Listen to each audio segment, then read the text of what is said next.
That's what happened with Time Suck. Talking about like Gatekeepers, I was stuck in that traditional mindset, and I tried to go through a podcast network to launch that concept. No one wanted it. Everyone passed except for one group. I sent them the pilot, and they were basically like, "We can't market this. Nope."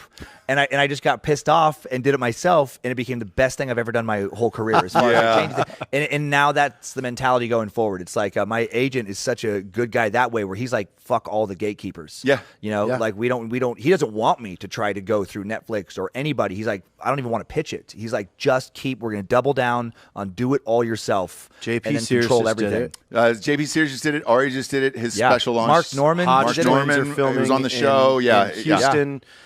In December, like everybody's doing their own. Yeah. It's like fuck it. Andrew Schultz put his he up. kills doing his own stuff. Crushed and then put it up afterwards. Yep. I think that's probably where it is for the future, and then you own all of it. Right. So you can do whatever you want with it after that. Chop it up and monetize it on all these It's just different a large platforms. upfront cost. Yeah, It's hard. It is, and that's the hardest thing for stand-ups. And I'm glad you brought that up because a lot of people don't have that kind of money to produce a special, get a good director, and then sit in and edit because it's more than just set up 3 cameras and audio. It's like, nope, that's a whole production. You had to do it right. And a minimum 60. Minimum $60,000. Yeah, Any minimum. comedians out there, I will do your special for 4 sets for $45,000. I will undercut that, so hit up your boy Papa. There you go, we Papa go. Giorgio. We did we'll do one. it. We did one in 2017. Yeah, we did. Yeah, we did a whole fucking show, and that was what 60 all in, I think. Yeah, 59. Yeah. Well, I love that you've done that, and you both have like with the movies you've made and stuff like that. Like, nope, doing it ourselves. Yeah, do it the way we want. Get it that out was there. like literally what helped incredible. grow our show too. Is we put the live thing on Amazon in 2017. Nobody was doing that. Yeah. And we put it up for free. It was just like, hey, dude, go ahead and stream it, and here it is. It was on Amazon Prime. Yep, that's just awesome. like, hey, go to Prime. Yeah, it still is. It's called Drinking Bros Shaved Eagle Tour. Shaved Eagle Tour. That's awesome. We did a tour. We did a tattoo glory hole on that tour. Oh, that was great. And we brought up listeners on stage, had them stick an arm or a leg through a glory hole, and they don't know what they're getting. They don't know what they're getting. Yeah, that's ballsy. We decided it's Harambe. Well, yeah. So it was Harambe. 2017. So Harambe was one of the tattoos. I think the other guy got, what was it, a machine gun or something? Dude, pull up the trailer for this. Maybe none of your listeners know this even exists anymore. Maybe. It was a while ago. Drinking Bros wasn't it? Shaved Eagle Tour. You Yeah, can the watch trailer. A 90-minute movie, and it's free. It's free. It's everywhere. It's on completely YouTube. fucked up. It's on YouTube, Amazon, all that stuff. Music. I love there's it. and with the books, that's where I met Ross too. It was the books. Yeah, the romance novels for dudes, dude. So great. But I just love that you were down, you grinded in LA for so long, and the studios, I'm sure, were like, nope, this isn't what interests us, and you're like, fuck, I'll do it all myself then, and made it work. And they just weren't doing comedy. They weren't doing comedies anymore. Yeah, there she is. Yeah, pop her up. You can Pop her up. I want to see trailer. this. Yeah, we own the rights watch to it now. We own the rights to it, so yeah, you can play it. Welcome to Drinking Bros. Welcome to fucking Drinking Bros. Not today.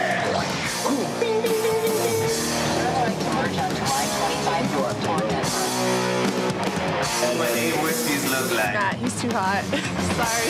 I just poured the first France press. He is pretty hot. Yeah, he is a good-looking man.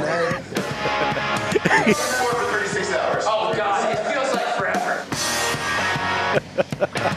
We didn't fucking write anything. No. This was completely off the cuff. Did you say something to me at Wendy's? Look at that. We're on the same marquee as the Rippingtons. Go outside looking for tickets or add more chairs. I think people go back and forth and it's like, what is your podcast? What does it stand for? And like at the end of the day, it's family. So we were one of the first people to do this back in the day, and we put it up for free. Drinking Bros, that is just fucking fantastic. Everybody's there to truly help one another out. It's a community that steps up and donates whatever they potentially can. A girl that runs out of gas in fucking Wisconsin. One of our Drinking Bros family members' death, or a child being born who has medical condition. It's like, holy shit. Like, what we're doing kind of makes a difference. And you have the same relationship with your audience as well. It's awesome, man. It's so rewarding. In the world, essentially, that you can find another Drinking Bro that'll sit there and have a beer with you when you're having hard times. Holy shit, I forgot about this. No? we started pushing.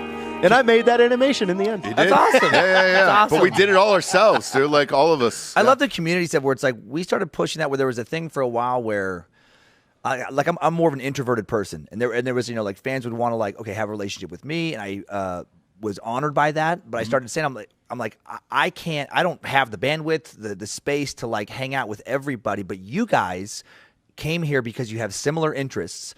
If you start making those connections, please find each other and build that, and start hanging out with it's hard to find adult friends. You don't know if you have similar interests.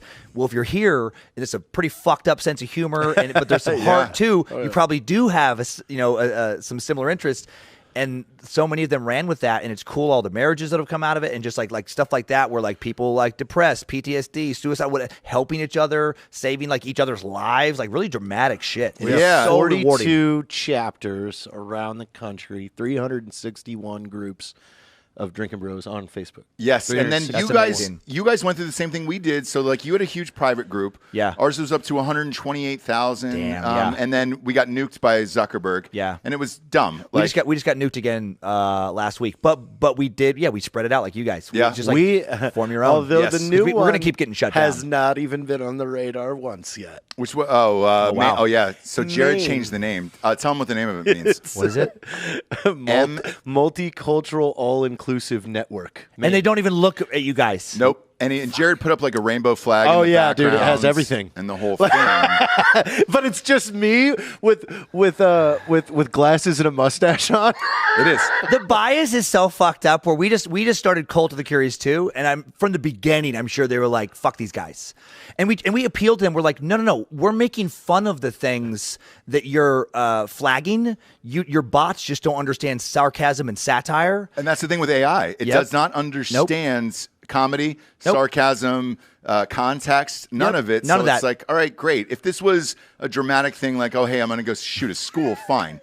But it's not. So yeah, right. That's what we had to do to get around the system and do the workaround. You did something amazing, though, by creating an app.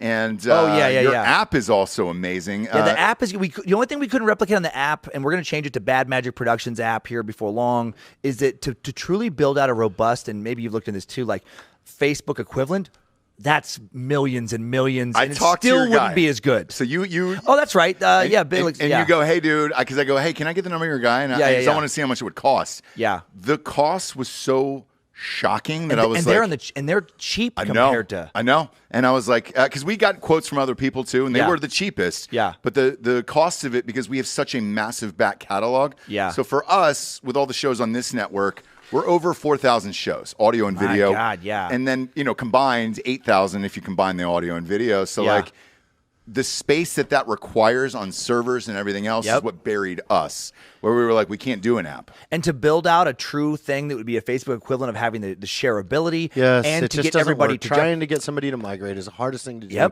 You'll lose 90% of your audience. You'll migrate 10.